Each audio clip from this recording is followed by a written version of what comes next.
இன்றைய வேதவசனம் ஏப்ரல் 4. வேதத்துல சங்கீதம் 139 அதிகாரம் 7வது வசனத்துல, உம்முடைய ஆவிக்கு மறைவாக எங்கே போவேன், உம்முடைய சமூகத்தை விட்டு எங்கே ஓடுவேன்.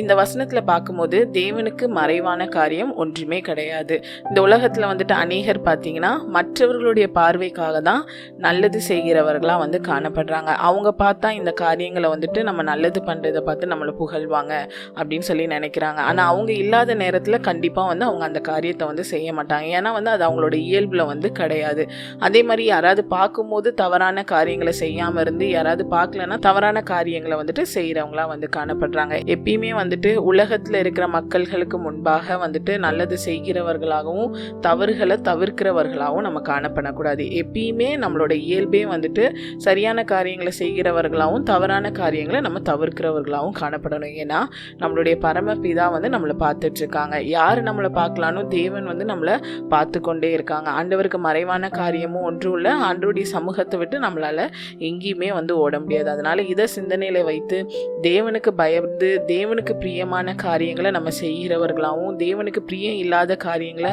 நம்மளுடைய வாழ்க்கையில நம்ம தவிர்த்து நடக்கிறவர்களாகவும் காணப்படுவோம். Thank you. Have a good day.